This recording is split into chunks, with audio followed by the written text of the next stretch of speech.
Yeah. Okay. So, right, ready? Thanks for joining us then. Yeah, of course, what's happened to be down here? It makes a nice change for me to be interviewing you. I've got a few questions to put to you from our community. We asked them to put forward. So, I'm going to ask you 8 questions in total and just ask you to answer your thoughts. So, first of all, what do you think about the fact that Birmingham City Council's cabinet members voted to build on short-teeth playing fields and never raised any concerns at all?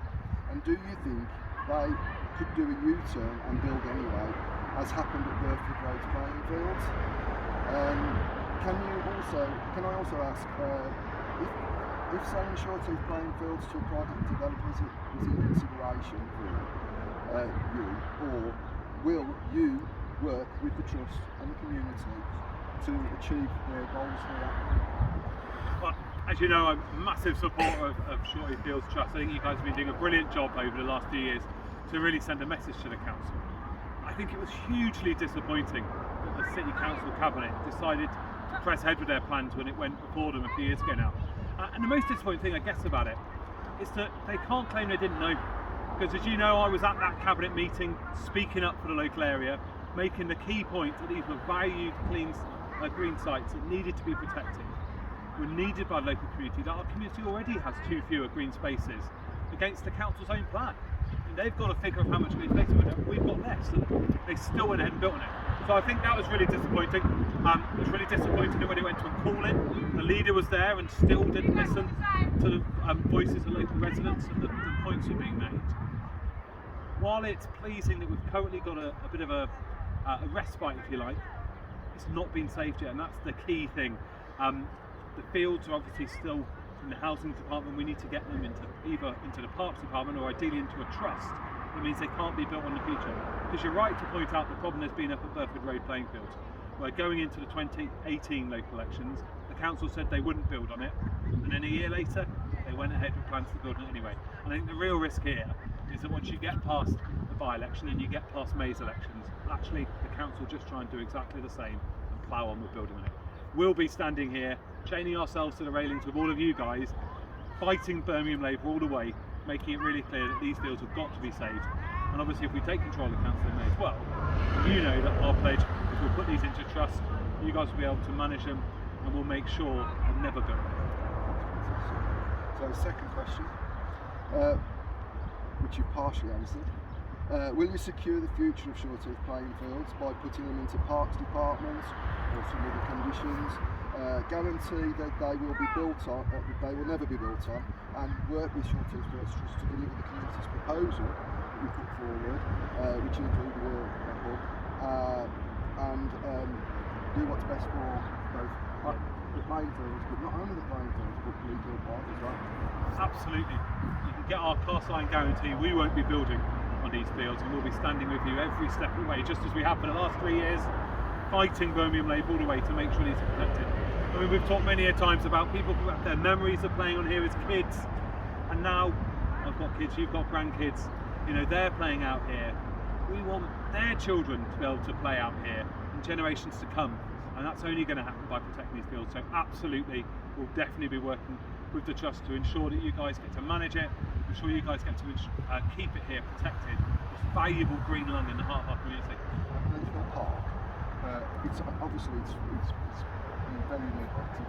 Absolutely has. Just in the future. So I think what's a great thing is obviously you guys have got a friends group set up now for the park, which is really key. And when you look around it, actually, the last sizable investment that happened back in 2010-ish, when the railings were put up and some of the work was done with the brook. And that was obviously the last time the Conservatives were running the council here in Birmingham.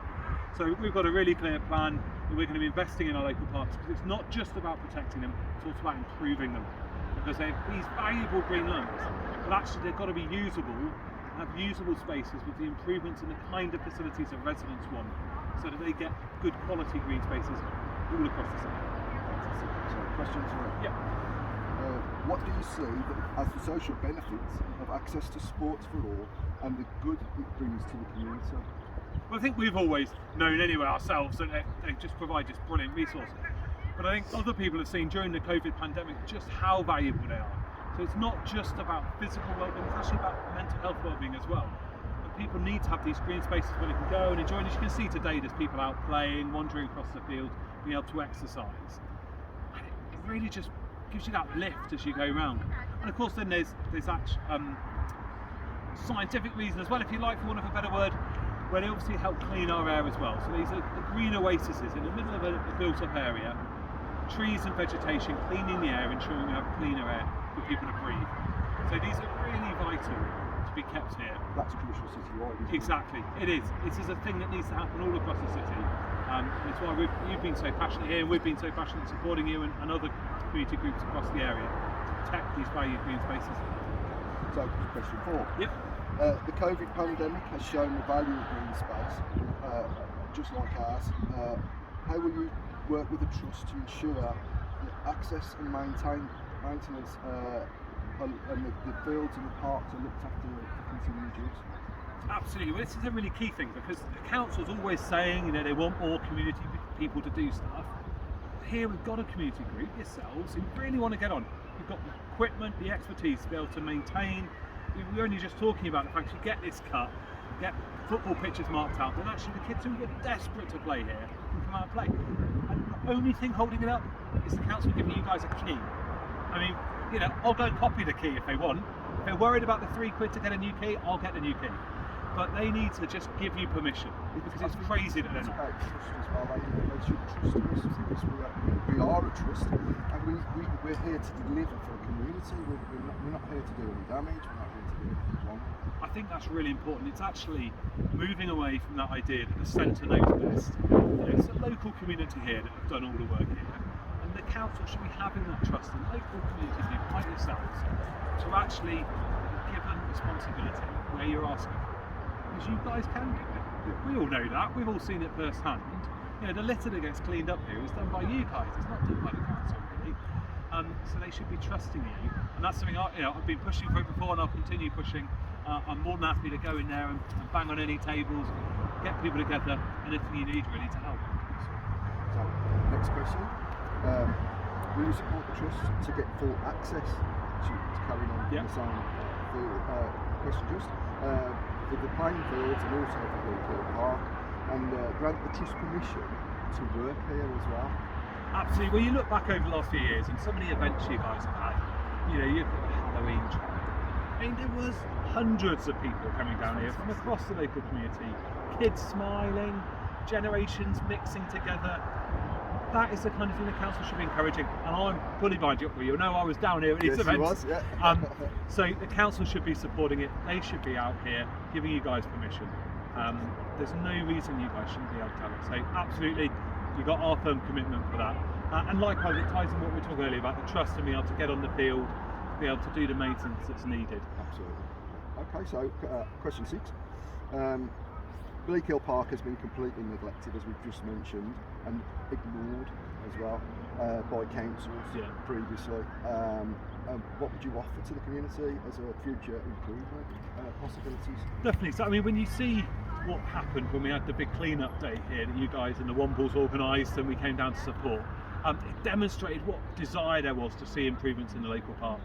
And as a Conservative group in the council, we've been really clear, if we take control of the council, we'll be putting forward investment pots for local communities to be able to bid into, bringing back in the community chest funding there used to be.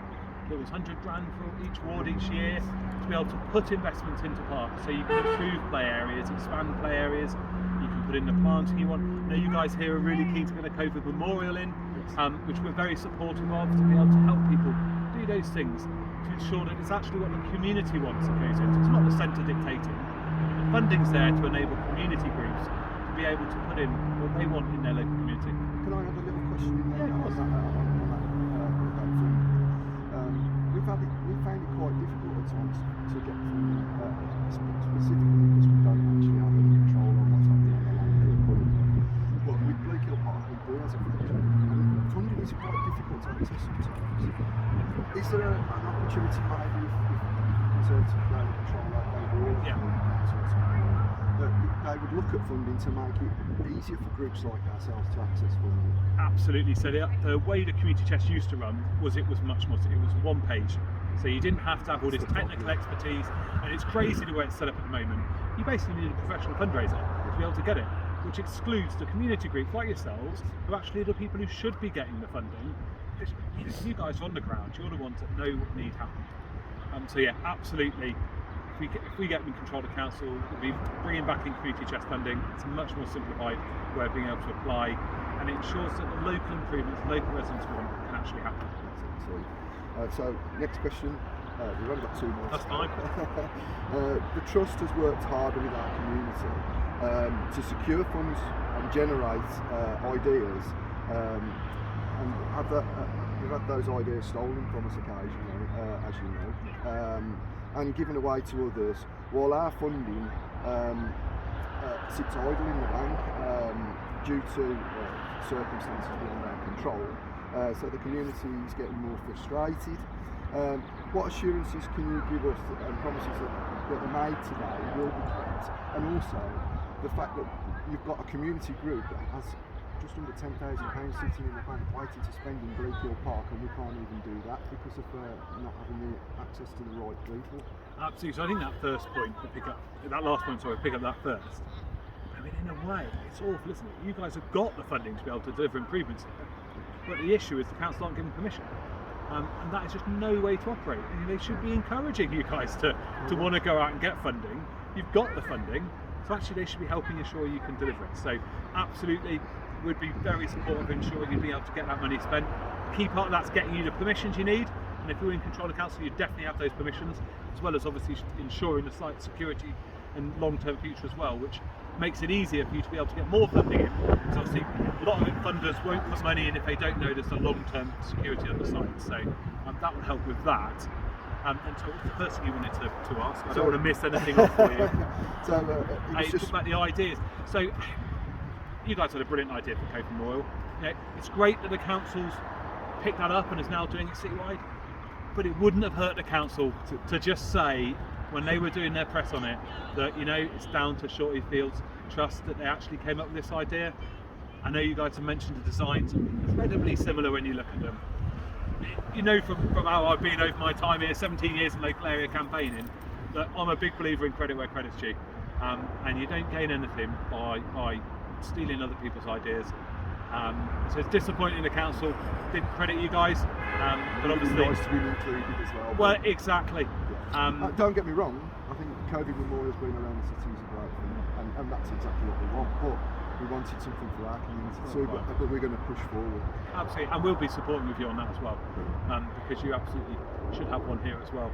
I think that's the key thing, and as I say, we've always been very happy to back you guys, and been very clear that you've really been leading the campaign over the last few years, but obviously it is actions that speak louder than words, and we've chatted this before, we've both been fighting at this for years now, and that's really how I think people can judge candidates. 3 years ago, well, that's it. We talked about the site then, so yes. Right. So final question. Yep. Are you prepared to formally pledge that the promises given and the commitments made answering these questions and will be kept and maybe put into an official statement for the Trust to actually publish to their community? Yeah, of course, absolutely. I mean, my views on this back from when we're talking about when we first met and longer. These sites are just so precious in the local area. We've got to protect them, and absolutely, you've got our full support for that. And as I touched, if we take control of council, we'll actually be able to deliver it. And obviously, if I'm fortunate enough to be elected to Parliament on March the 3rd as the local MP for here, then I'll be able to use that position to really add additional leverage and power to you to be able to help you ensure you deliver your goals. So if you're prepared to do that then, and you would absolutely put pledge and commitments into place for our Trust, we'll put that onto our social media and our website. I'd like to thank you for coming down today.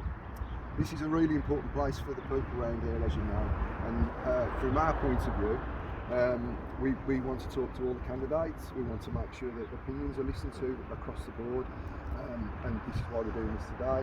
Obviously, Rob, you have been a massive supporter of us, and we do appreciate that. And going forward, I look forward to working with you in the future. Brilliant. So, thank Cheers. you very much. Thank you very much. Good to see you. Bobby, if you can just what are your campaign? Yeah, sure. To be as member of parliament? Like, what will change if you're elected? Yeah. Okay, cool. So obviously, Steve, you know, we've got a long-term plan for the local area. We're particularly dealing with green spaces, and obviously we've just been talking about the need to protect shortly playing fields here, and obviously we touched on Burford Road playing fields up the road, but it's also other green spaces as well. And really, I'm pushing to make sure that we actually get the protection that's needed for these green spaces, to make sure that we stop Birmingham Labour building on them, that they actually can protect them for future generations to come. Would you be looking to put something in place that's actually like a legislation that would actually protect green spaces going forward? Well, this is it. We need to make sure that they've got the proper protection. So obviously the powers exist, but we've got to get the council to actually use them. So they can already set them into a trust, but they've got to sign up to it, and that's what we've got to push them on, to actually make them realise that residents are clear, they want these sites protected. You know, the council should be listening to residents here in Perry Common. That's brilliant, Robert. So what will you do if you're elected MP? What will you pledge your campaign on?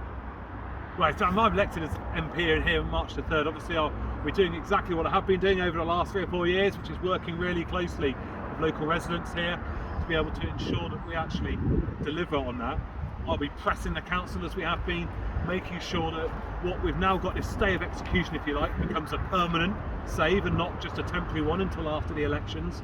And then that we get them to put the playing fields here into proper, secure 10-year long term, so you guys can manage it and the sites can be saved going forward.